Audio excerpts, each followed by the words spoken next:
Hello friends, আমি সুতনু ঘোষ। আজকে এসেছি খড়গপুরের একজন লেখক উজ্জ্বল কুমার রক্ষিত মহাশয়ের কাছ থেকে। উজ্জ্বল কুমার রক্ষিত মহাশয়কে অনেকেই চেনেন। তিনি বহুদিন থেকে লেখালেখি করছেন বিভিন্ন পত্রপত্রিকায়, এবং তার জন্ম হচ্ছে 1944 সালে 27শে এপ্রিল। পিতা ছিলেন মুক্তাগাছা এস্টেটের সার্ভেয়ার। মাত্র 2 বছর বয়সে পিতার অকাল প্রয়াণ ঘটে যায়। অভিভাবক বড়দাদা আর মায়ের কোলে আশ্রয় নিয়ে চলে আসেন কলকাতাতে। 1950 সালে কলকাতা ত্যাগ করে খড়গপুরে আসেন। ওনার একটি বই প্রকাশিত হয়েছে। বইটি হচ্ছে ওনার শিক্ষক ভক্তিবিনোদ চক্রবর্তী ও মহাদেব রায় তাকে নিয়ে। প্রকাশনা হচ্ছে অরিন্দম ভৌমিক, তার প্রকাশনা থেকে বেরিয়েছে কিছুদিন আগেই। আজকে উজ্জ্বল বাবুর কাছ থেকে তার সম্পর্কে কিছু জেনে নেব এবং তার সাহিত্যকর্ম এবং অন্যান্য বিষয় সম্পর্কে জেনে নেব। প্রথমেই উজ্জ্বল বাবুর কাছ থেকে জেনে নেব, আপনার জন্ম কোথায় হয়েছিল? জন্ম পূর্ববঙ্গ, কোথায়? অর্থাৎ তখন অবিভক্ত ভারত, তো সেই পূর্ববঙ্গে তখন আমার জন্ম। আমাদের বিতর্কিত সাহিত্যিক নীরজচন্দ্র চৌধুরীর বাড়ির 15 মিনিট দূরে, একই থানা, একই স্টেশন, বা আমার বাড়ি থেকে ধরুন কমলা কেবিন এতটা দূরত্বে তার বাড়ি। সেইখানেই আমার জন্ম। তা বাবা যেহেতু 2 বছর বয়সে মারা যায়, অর্থাৎ 1946 সালে আমরা এই বঙ্গে মার কোলে, তখন তো দুধ খাই, কিন্তু বিধবা মা তাও পারতেন না লজ্জায়। যাই হোক, ফলে আমার চেহারার যেরকম হওয়া উচিত ছিল তা সম্ভবপর হয়ে ওঠেনি। এই লজ্জা, মা সবসময় দুধ খাওয়াতেও পারতেন না। তাছাড়া পশ্চিমবঙ্গে এসে যেখানে বাড়ি আমরা আশ্রয় নেই, সেই বাড়িটা মানিকতলা, বিডন স্ট্রিটে থাকতেন ওই আমাদের নীরজ চৌধুরী, এবং আরেকজন ওই মুক্তাগাছা স্টেটের আরেকজন কর্মচারী বা গৌরীপুর রাজবাড়ির বংশধর আমারই হেমেন্দ্রনাথ মজুমদার, যাকে আপনারা ব্রাত্য বলেই আজকাল প্রকাশ করেন না। এত বড় শিল্পী ছিলেন, যার ওই ছবিটা নীলাবরণ, অর্থাৎ গায়ের সঙ্গে এমনভাবে মিশে আছে যে সেটা জ্যান্ত লোকটাই বসে আছেন নাকি কোনো ছবি, সাহেবরাও ধরতে পারেনি, ঘোল খেয়েছে। তারপরে বুঝেছে যে না, এটা ছবি, এটা জ্যান্ত মানবী নয়। তার সঙ্গেও তারও কোলে পিঠে উঠেছি, যেহেতু একই গ্রাম আর একই স্টেশন, একই থানায় বাড়ি, আবার বিডন স্ট্রিটে এসেও মানিকতলাতেও থেকে। আর দ্বিতীয়ত, মানিকতলায় যে বাড়িতে ছিলাম সেই বাড়িটাও সাহিত্যিক মনোজ মিত্রের বাড়ি। আর তাছাড়া গোটা অঞ্চলটা কলকাতার বিখ্যাত পয়সাওয়ালা ধনী হচ্ছেন শ্রীমানি, সেই জন্য শ্রীমানি মার্কেট, শ্রীমানির বাজার আপনারা শুনে থাকবেন। তার কোলে পিঠেও উঠেছি। এবং প্রদীপ ভট্টাচার্য, যে এই যিনি মানিক চ্যাটার্জি, যারা কলকাতার নাম করা, তাদেরও কোলে পিঠে উঠেছি। এই মানিকদা, প্রদীপদা আর এনসি চ্যাটার্জি মানিকদার বাড়ির। এনসি চ্যাটার্জি খড়গপুর কলেজের অঙ্কশাস্ত্রের প্রফেসর ছিলেন। উনি আদি বাড়ি তার ওখানেই থাকতেন। আর আমার পাশের ঘরেই ছিল আমার মামার বাড়ি, বেহালা চৌরাস্তা পেরিয়ে বাদিকে শিব মন্দিরের পাশের বাড়ি হচ্ছে মামার বাড়ি, আর মানিকদার বাড়ি হচ্ছে আর একটু দূরেই। আর তাছাড়া ওখানে ডলফিন বলে একটা আশ্রয়স্থল আছে। সমস্ত বাংলাদেশের রোগীরা এসে ওইখানে থাকেন, খান, শহর ঘোরেন, চিকিৎসা করান, চলে যান। ফলে আমার সঙ্গে সেখানেও বহু লোকের সঙ্গে পরিচয় হয়েছে। আর তাছাড়া আমার দিদির বিয়ে হয়েছে বাংলাদেশেই, কিন্তু তারা নর্থ বেঙ্গলে অর্থাৎ বালুরঘাট এসে ওঠেন। সেখানে ও এসপির ইয়ে ছিলেন, গাড়ির ড্রাইভার ছিলেন আমার শালক। ফলে পুলিশ মহলেও আমার যথেষ্ট নাম ছিল, আদর করতো। তখন তো ছোট, আর দিদি তো করতে নেই। ফলে আসামি ভাষাও আমি জানি, কারণ নোয়াগাঁও, হবিগঞ্জ এইসব জায়গায় আমি অনেক দিন থেকেছি। এমনকি আসামি বলতে পারা, গান গাওয়া, নমুনা হিসেবে বলছি, বুধবার দিনক্ষণ হপনে দেখিনু নোয়াগাঁও নোয়াগাঁও তাকে হরু হরু মানুগিলা ব্যঙ্গে ধরি খায়, আর মোটা মোটা মানুগিলা উঠি পড়ি যায়। এই আসামি গান। আরও প্রাঞ্জলভাবে সেই সুরে, এই 80 বছর বয়সে তো সম্ভব নয়। যাই হোক, আশা করি আপনারা খুশি হয়েছেন। নমস্কার। আচ্ছা, ওইখান থেকে যখন খড়গপুরে এলেন, হ্যাঁ, তখন আপনার কত বছর বয়স? 5 বছর বয়স। এবং খড়গপুরে আপনাদের ছোটবেলাটা কেমন ছিল? এখন থেকে তো অনেকটা আলাদা ছিল। হ্যাঁ, একটু যদি বলেন, এখনকার যারা জানবে তারা। একটা কথা আমি প্রত্যেককে, ছেলে মেয়েদেরকে এখন দুটো কথা বলে যাচ্ছি। এটা বলতে পারেন এই ছোটো মুখে বড় কথা না বলছি এই জন্য, এখন সেই যুগের সঙ্গে তুলনা দিলে মনে হয় যারা রামের অভিনয় করত তারা এখন রাবণের অভিনয় করছে। ফলে কোথাও বিশ্বাস পাচ্ছি না। বাপ ছেলেকে বিশ্বাস করছে না, ছেলে বাপকে বিশ্বাস করছে না। কতিপয় ক্ষেত্রে তারাও অনুরূপ কাজ করছে অবিশ্বাস করার মতো। এটাও অতীব দুঃখের। না, আমি বলতে চাইছি মানে খড়গপুরের তখন কি ধরনের চালচিত্র ছিল? আচ্ছা, সবচেয়ে সুবিধা ছিল বাস দু একটা চলতো, যার মধ্যে ছিল মহাবীর বলে একটা ট্রান্সপোর্ট, তমলুকের, অর্থাৎ যেটা কাঁথি বলা হয়। সেই এই গায়ে যেটা বর্তমানে আমাদের সিআইডি ইয়ে চেম্বার, ওই ইয়ের সামনে, অফিস, হ্যাঁ, ওইখান যেখানটায় এখনও রয়েছে সে অফিস, ওইখানটায় বাসটাতে আগুন লেগে যায় আর ড্রাইভারটা ওইখানেই পুড়ে মারা যায়।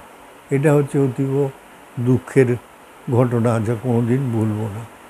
দ্বিতীয়ত, আরও নিদারুণ ঘটনাগুলো বলছি এই জন্য, আমার মাস্টারমশাই যিনি প্রাইমারিতে পড়াতেন, টাইটেলটা মনে আছে, সাম দাশগুপ্ত। এই 1, 2, আমার প্রফেসর টাইটেলটা মনে আছে সরকার। তিনি, এরা দুজন আমার কাছে চা খাওয়ার জন্য ভিক্ষা করতে এসেছিলেন। এর চেয়ে লজ্জাজনক, অপমানজনক দিন যেন আমার কোনো দিনও না আসে। সেই ইয়ে আমি আজও ভুলতে পারিনি। তবে একটা জিনিস, এই এসে যাতায়াতের পথ অতি সহজে যাওয়া যেত রাস্তাগুলো, যেটা এখন কসাইখানা, গরুর মারা হতো যেখানে আগে কসাইখানা ছিল, ওটা তখন ছিল। আর স্টেশনে ঢুকতে বাঁদিকে একটা বিশাল ইয়ে আছে ঘর, ওটা ছিল শুয়োরের আস্তানা। ওখানে শুয়োর থাকতো, এবং শূকরও দুরকম, একটা কালো অর্থাৎ বুনো দেশীয়, আর একটা অস্ট্রেলিয়ান সাদা বিশাল বড়। ওই এই রাস্তা দিয়ে যাওয়ার সময় সেই চিহ্ন আজও আছে। এইখান দিয়ে চলে যাওয়া যেত হেঁটেই মালঞ্চা। মালঞ্চা যেতে গেলেও রাস্তায় অতি শর্ট রাস্তা ছিল, সেটা হচ্ছে গোলবাজার দিয়ে বেরিয়ে গেলেই আমরা মালঞ্চার রাস্তা পেয়ে যেতাম। আর তখনও সেখানে দুটো পরিবার খুব নামী, অর্থাৎ খড়গপুরের নামী পরিবারের মধ্যে পাওয়া যায় তিনটে পরিবার। একটা মহেন্দ্র যোশী, অর্থাৎ ওই মদের দোকান গোলবাজারে, ওরা সবচেয়ে প্রাচীন। তারপরেই হচ্ছে সমসাময়িক সিএল সাদানি, অর্থাৎ ভান্ডারি চকে যে সাইকেল দোকানটা আজও আছে, সেটা হচ্ছে সিএল সাদানি। ভদ্রলোক এম.কম ফার্স্ট ক্লাস ফার্স্ট, আচ্ছা, plus BE first class first, Shibpur. কিন্তু ওর বাবা বলে লেখাপড়া শিখিয়েছি ওই গোলামি করার জন্য, ছোড়ো পড়াই, তাকে বসিয়ে দিল সাইকেল দোকানে। এই এই তারপরে যার নাম করতেই হয় শিক্ষিত পরিবারের মধ্যে, এটা হচ্ছে চঞ্চল দত্ত, অর্থাৎ সিলভার জুবলি স্কুলের হেডমাস্টারের ভাই। মুকুল দত্ত, যিনি সিনেমা আর্টিস্ট, চাঁদ ওসমানীকে বিয়ে করে বম্বেতেই থেকে যান। তার ছেলে বাবলু, সে মাঝে মাঝে এখানে আসতো, পিতার মৃত্যুর পরে আর আসছে না। ও কিন্তু ওই সময় নন্দলাল চৌধুরী বলে যে আমাদের সাহিত্যিক মারা গেছেন এই বছরই, তাকে দিয়ে অনেক কাহিনী চিত্র ডাবিং করে রেখেছে। ওর বাড়ি ঠিক মতো খুঁজলে ওইসব রেকর্ড পাওয়া যাবে, দুর্মূল্য রেকর্ড, ইতিহাস। আর এরপরেই হচ্ছে গিয়ে সিএল সাদানির ছেলেরা সবই আইএএস, সে এখন আইজি রেলের। কাজেই এই একটা। আর আছে তেলমিল, দেউকিনন্দন পোদ্দার, ওরাও। আর তেলমিল ওখানে, ওই টাইটেলটা ভুলে গেছি, মিলনী সিনেমার সামনে তেলমিলটা পাটোয়ারি। এরা এই অঞ্চলের নামকরা ব্যবসায়ী, সততার সঙ্গে চালিয়ে গেছে, এদের নাম করতেই হয়। আর সেইখানে তার চেয়েও যার কাছ থেকে এইসব জানবো সেটাও জেনে রাখুন। তোরা দেখেছিস কিনা জানি না, নিশ্চয়ই দেখিস নি, পাবি, খবরটাও জেনে রাখ। আমাদের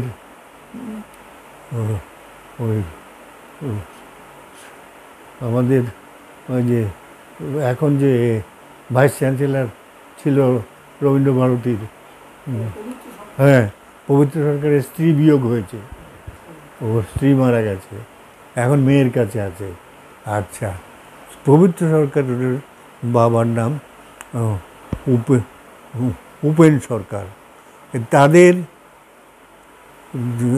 ওই পবিত্রদা খড়গপুর সম্বন্ধে জানার জন্য আমার জীবনী বলে একটি বই লিখে রেখে গেছেন। ওই বইতে বহু তথ্য পাওয়া যাবে, ওই বইও কিনে আপনারা পড়লে খড়গপুর সম্বন্ধে জানতে পারবেন। এবং he is the only right man যিনি এই তথ্য জানেন, বলতে পারেন। আর কারণ তার দিদিও জ্যোৎস্না চক্রবর্তী লাভ ম্যারেজ করে বিয়ে করেছিল বলে টাইটেল হয়ে যায় চক্রবর্তী।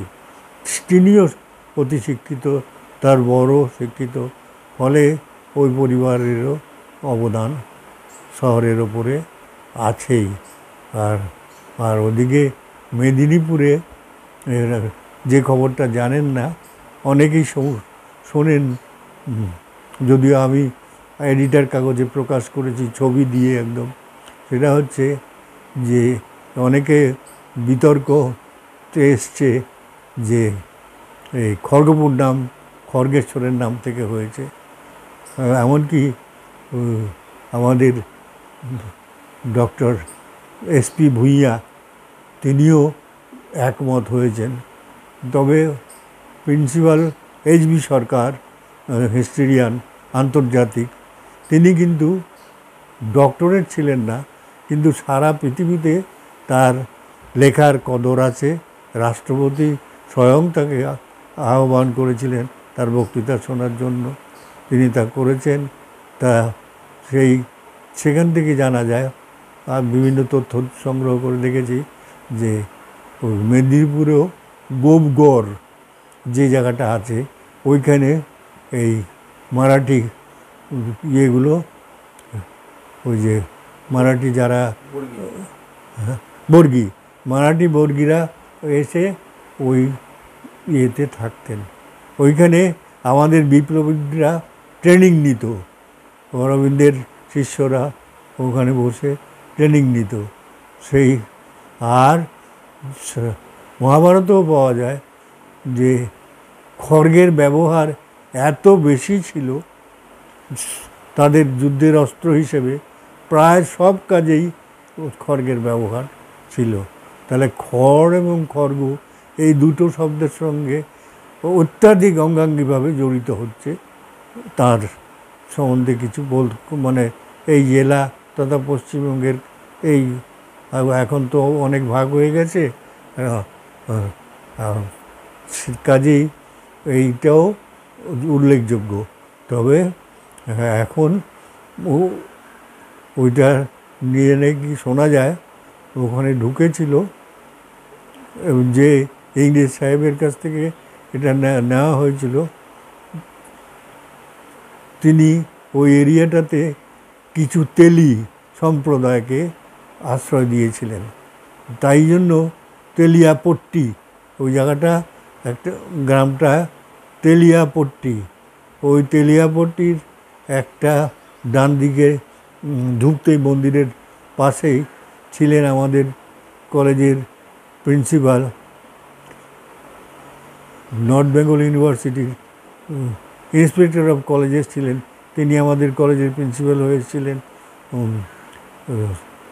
তিনি ওখানে কর, টাইটেলটা হচ্ছে বোধহয় সুরেশচন্দ্র কর প্রিন্সিপাল, সেকেন্ড টাইম প্রিন্সিপাল এইচ.বি. সরকারের পরে উনি। তার অবদানের অন্ত নেই, কিন্তু খুব আর দেখা যায় না। তৃতীয়ত এই যে রিসেন্টলি যিনি ছিলেন সিপিএমের নেতা, তারাও অনেকেরই দান আছে, কিন্তু তার প্রতিবেদন বেরোয়নি কোথাও। এইরকম অনেক কিছু না। আমি ওই যে বললাম যে আমি একমত হইনি খড়গপুর, আমি বলেছি যুক্তিগুলো দেখিয়েছি, এই গ্রাউন্ডে দেখা যাচ্ছে খড়গপুরের নামের সঙ্গে খ এবং খড়গ এর ইয়ে আছে।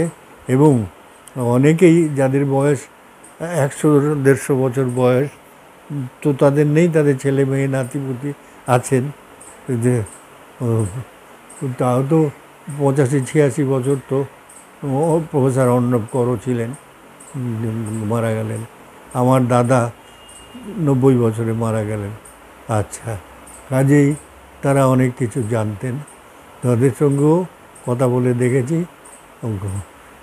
আপনারাও দেখেছেন, এখন যেটাকে ত্রিনাথ মন্দির বলা হয়, ওখানে ছিল পেয়ারা বাগান। এইখানে নাগা সন্ন্যাসীরা এসে আশ্রয় নিতেন সেই সময়ে। ত্রিনাথ মন্দির তো পরে হয়েছে, সেই সময়ে ও পেয়ারা বাগানে ছোট খড়ের ঘর ছিল, টিনের ঘর ছিল, আসতো।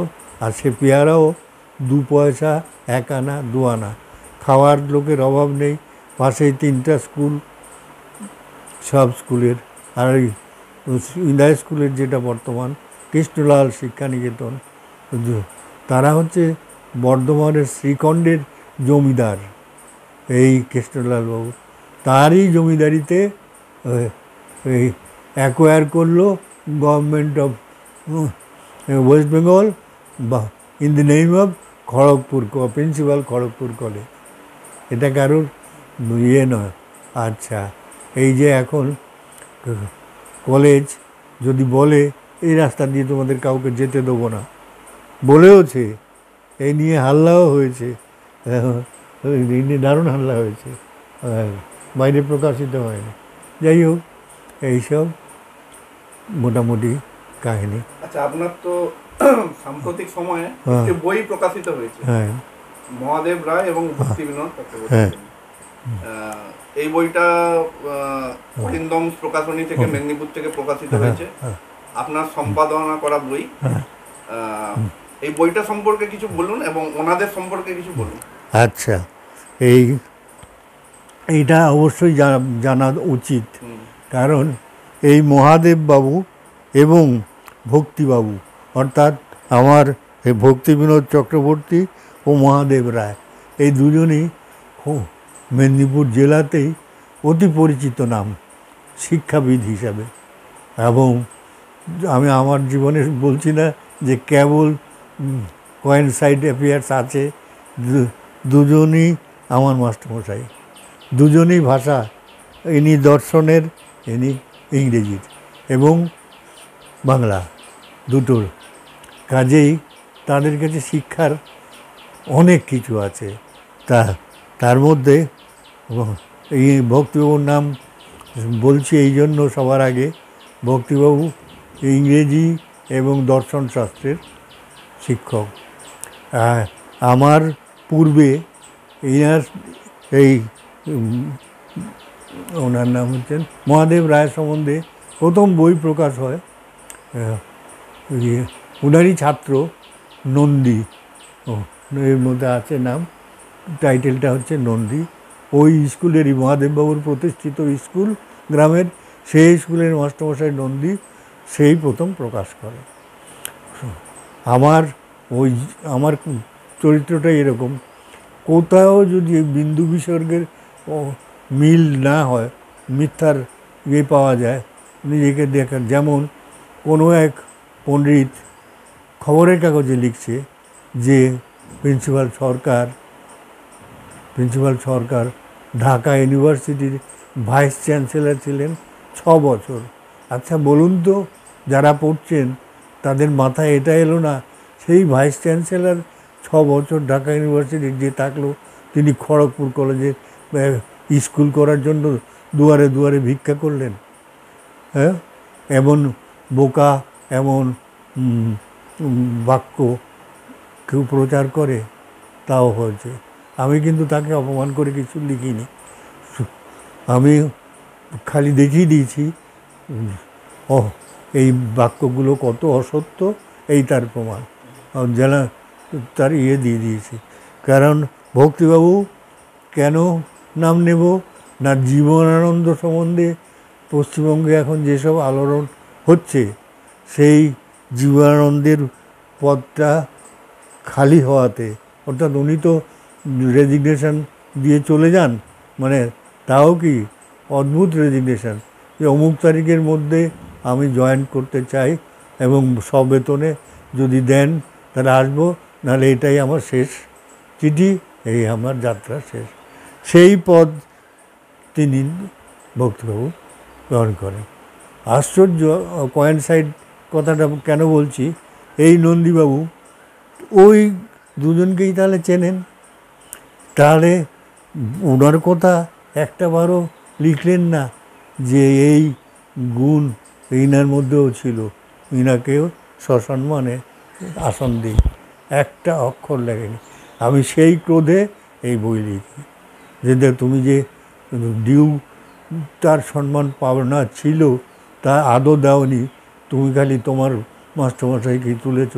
এই যে দ্বিচারিতা, একে আমি পছন্দ করি না, সাহিত্যিকের এটা হওয়া উচিত না, যদিও এমনই পাওয়া যাচ্ছে, কিন্তু এটা অনুচিত না। সাহিত্য মানে তো শহীদ, যা সঙ্গে যাবে, তাই এই সব সঙ্গে যাবে, ঘটনা সত্য থাকবে। হ্যাঁ, ঠিক আছে। যেমন গোপগড় সম্বন্ধে বললাম, কেউ তো বলতে পারলো না, আমি তো সেটাও বের করে এডিটার কাগজ বের করে দিয়েছি এবং প্রমাণ সহকারে। কাজে এই হচ্ছে আমার এই বই সম্বন্ধে বক্তব্য। আচ্ছা, এরপরে আমরা আসি যে আপনি তো আরো লেখালেখি করেছিলেন, বহু লেখালেখি হ্যাঁ করেছেন, প্রচুর।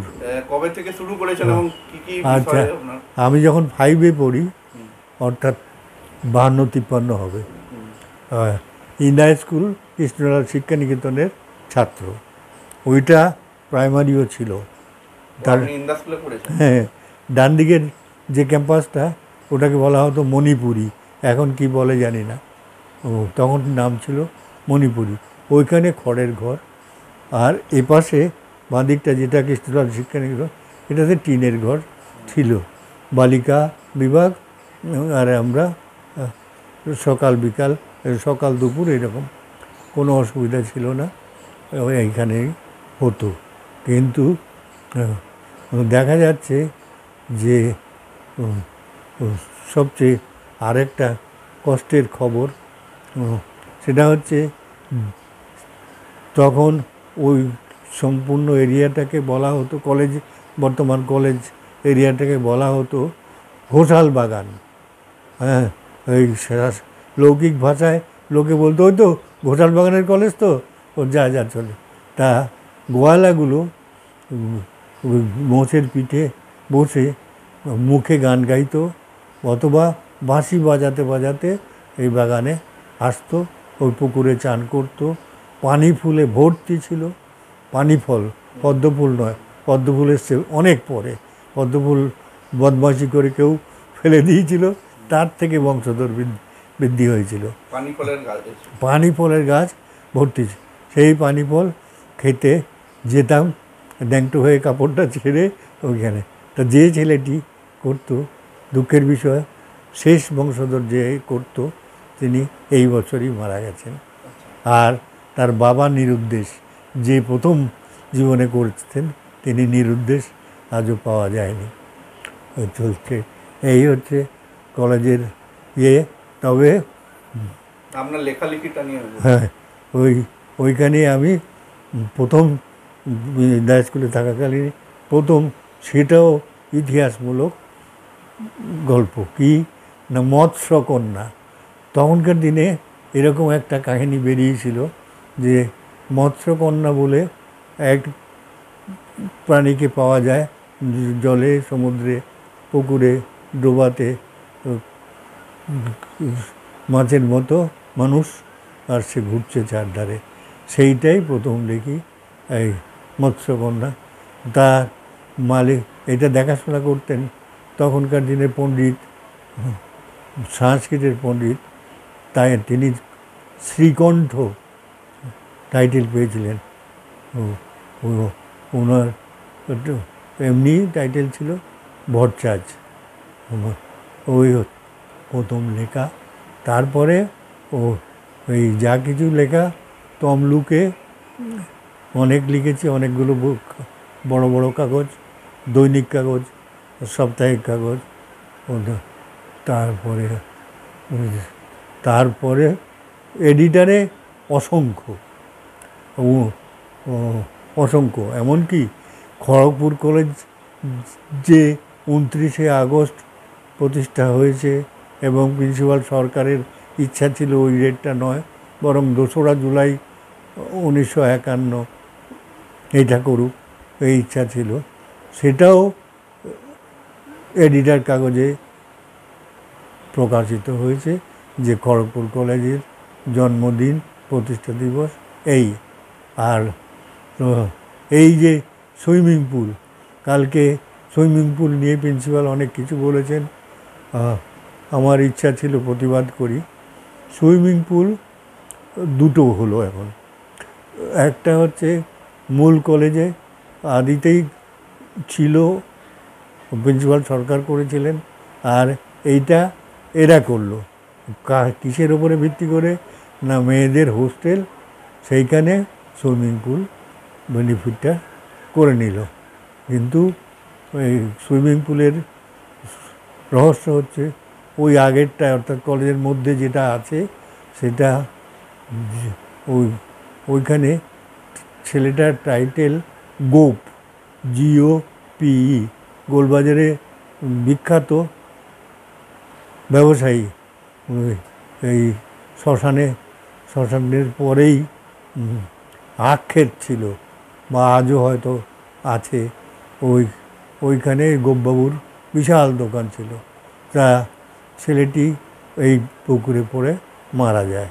সেই জন্য কলেজ প্রতিশ্রুতি দিল মিটিংয়ে, এজেন্ডা হয়েছে, রেজলিউশন হয়েছে, বইয়ে প্রকাশ করা হয়েছে যে ওর নামে একটা স্ট্যাচু হবে এবং বই প্রকাশ করা হবে।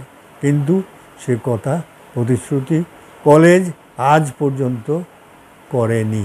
এটাও প্রকাশ করেছি আমি। এটা ফলে আমার এখনও এই ঘটনাগুলোই বেদনাদায়ক।